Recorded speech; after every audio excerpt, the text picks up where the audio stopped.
Eh, 6 dari pemainnya diberikan sanksi sampai 5 tahun tidak bisa ikut dalam dunia sepak bola karena terbukti melakukan permainan pengaturan skor. Saya ingin ke Atta. Atta terkejut atau memang sebelumnya sudah tahu beginilah kondisi dunia sepak bola kita? Kalau aku sih terus terang baru banget ya, karena juga memang aku tuh pengen tadinya tim bolaku tuh kayak tim-tim luar negeri ya, yang segala macamnya sosmednya dikelola, pemain-pemainnya di branding bagus, terus dana yang kami dapat juga maksudnya 100% itu dari sponsorship dan dari duit kami, nggak dari duit-duit mana ataupun duit yang lain-lain lah ya, maksudnya dari benar-benar hasil bisnis kami ya, saya dan Bang Bro Putra. Aku tuh kaget kalau misalnya aku tahu ya pemainku misalnya ya, kalau misalnya aku jadi yang punya Persarang pasti aku akan sakit hati banget ya, apalagi kita kan invest di bola tuh istilahnya kalau dibilang untung tuh enggak ya, karena Najwa ya. Kalau kita bilang malah rugi waktu, rugi tenaga, rugi uang tuh iya. Jadi kalau misalnya ada pemain yang kayak gitu pasti aku pedih banget sih. Mungkin aku nggak bisa tidur bisa sebulan ya, karena aku 3 bulan 6 bulan ngeset tim segala macam, kan nggak ada yang murah ya di bola ya, dari hotel, gaji Tapi Atta pemain. tentunya sebelumnya udah pernah dengar dong, ini kan cerita lama di dunia sepak bola kita. Aku tuh sebenarnya cuman fans berat timnas Indonesia sama fans Real Madrid ya. Jadi aku tuh nggak terlalu tahu kayak, oh ini pemain dibayar, ini biar timnya kalah gitu. Aku tuh belum nyampe ilmunya sebenarnya sampai situ. Tapi ya Ngerasa dikerjain nggak sekarang dalam tahapan itu atau? waduh, kalau aku dikerjain, apalagi kalau dikerjain sama pemain sendiri, pasti aku sakit hati ya. Karena yang aku lihat sih timku kan kadang-kadang penguasaan bola bagus ya, tapi tetap kalah. Ya udahlah, kalau aku sih bilang ke anak-anak ya udah berarti kita harus kerja keras lebih Curiga lagi. nggak? Ngerasa aja sih, Ngerasa. Kalau tapi nggak, aku nggak suka nuduh dia, mau timku maupun orang lain aku nggak mau, kan aku tipikalnya orangnya jarang mau bermusuh, jadi sama siapa aja aku coba berteman ya di bidang apapun. Jadi Atta benar-benar newbie masuk ke sini karena suka timnas. Newbie karena suka timnas, Dan suka, terkaget-kaget melihat situasi sekarang. banyak banget sih yang bikin aku kaget dari dunia sepak bola. Oke. Malah aku sempat pikir, kalau aku bilang Tuhan, kalau misalnya aku trauma sama sepak bola, apa aku berhenti ya di beberapa musim pertama. Waduh, baru masuk udah mau berhenti. Tapi apakah, saya ingin ke Mas Bambang. Mas Bambang, Anda ada info kalau spesifik apakah memang Atta dikerjain nih klubnya? Kalau soal itu, indikasi itu ada dan tidak ada itu kayak apa ya? Kayak angin ya Mbak ya.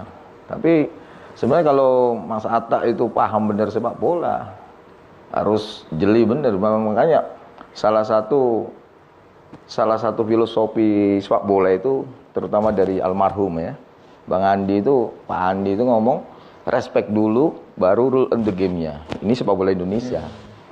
Oke, tapi kalau kasus spesifik, tadi kita misalnya dengar apa yang pengakuan dari Mr. X, apa yang terjadi di Persarang, itu kan bukan sesuatu yang baru sesungguhnya. Sudah tahun 2010-2011 itu. Apa yang dilakukan sama Mr. X itu tadi, itu sudah bagi kita udah nggak lembaran lama dibuka lagi sama mereka-mereka ini. Jadi masih terus berjalan nih. Anda masih terlibat nggak Mas Bambang? Alhamdulillah saya nggak terlibat Mbak, gitu loh. Sudah clean betul-betul? Benar sudah. Tapi Anda masih tahu, masih dengar, masih lihat praktiknya ya karena terjadi? teman-teman orang-orang yang di sana itu masih pernah ngubungin saya. Ya tapi saya ngomong, kalau main silakan main. Saya akan tutup mata, saya tidak akan membongkar atau apa urusan mereka sendiri. Oke, itu tadi di Liga 2. Ya. Di Liga 1? Karena ini baru 10 pekan nih. Gimana Mbak ya? Pengelolaan tim butuh dana. Benar Mas Atta ya? Iya pasti. Liga 1, apa jangan kan Liga 1, Liga 3 pun butuh dana besar. Sedangkan di Indonesia ini tim ini belum siap penuh untuk dana ini. Nah ini sebenarnya harus federasi harus. Oke, jadi ngambil dananya dari? Ya sponsorship atau penonton saya rasa masih kurang lah Mbak.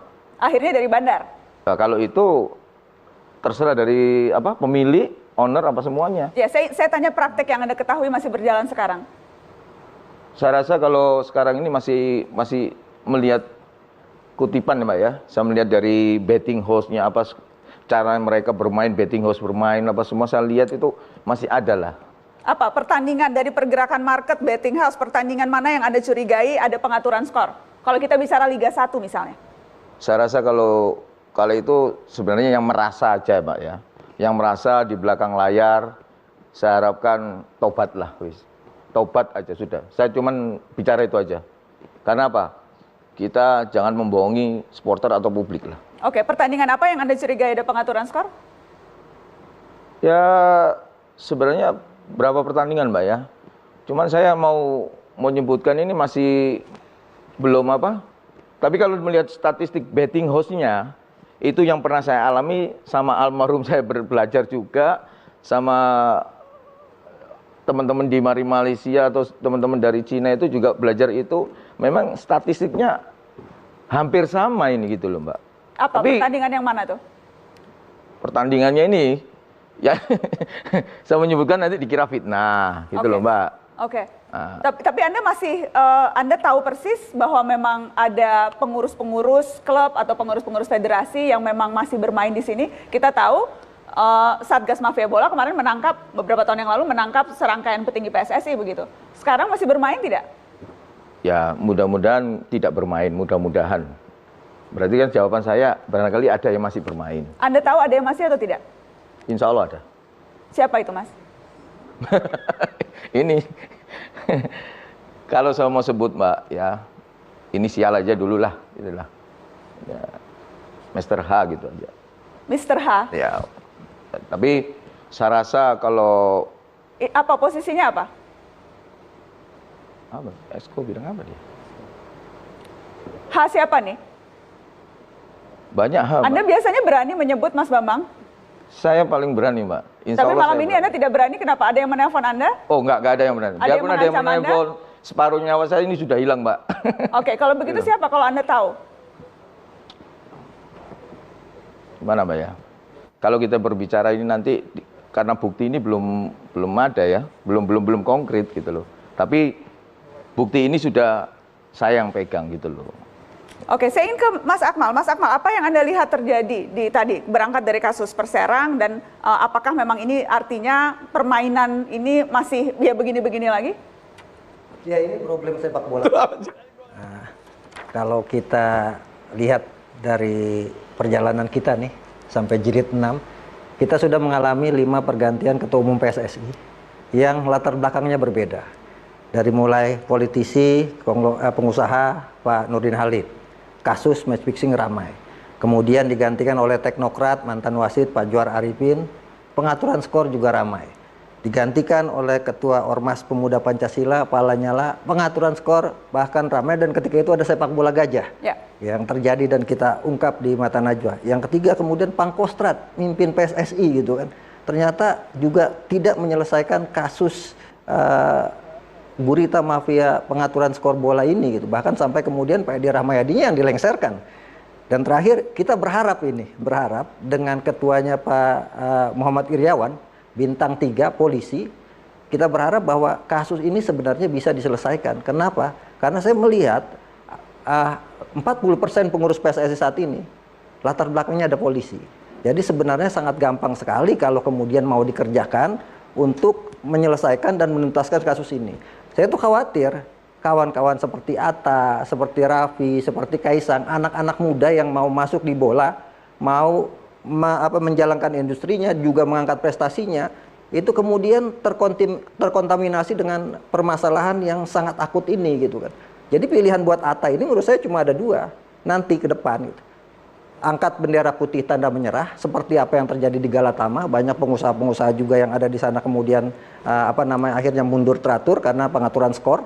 Ada anak presiden waktu itu di Galatama, ada Pak Yusuf Kalla di Galatama, kemudian ada Pak Dede, kemudian Sarnubi Said, semuanya mundur karena diatur siapa yang juara, siapa yang degradasi dari awal kompetisi sebelum pertandingan sudah diatur. Nah saya khawatir itu Atta ini kemudian angkat bendera putih untuk kemudian menyerah, atau dia tenggelam di kolam yang kotor ini gitu kan, ikut bermain bersama-sama. Pilihan cuma 2 saat ini. Nah karena itu saya pikir momentum saat ini ketika ada kasus Perserang dan sebagainya, ini momentum kita bersama untuk new normal sepak bola kita gitu.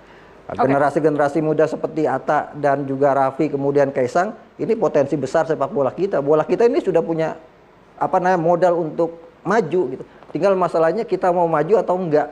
Oke. Ini problem yang kita hadapi saat ini. Baik, yang juga salah satu yang marak belakangan ini adalah keluhan tentang wasit. Betul. Wasit yang dianggap tidak profesional, bahkan tudingan wasit juga ikut bermain dalam pengaturan pertandingan. Setelah ini Mata Najwa akan berbincang secara eksklusif dengan salah seorang perangkat pertandingan di Liga 1 yang akan buka-bukaan apa yang ia lakukan di pertandingan Liga 1 setelah pariwara.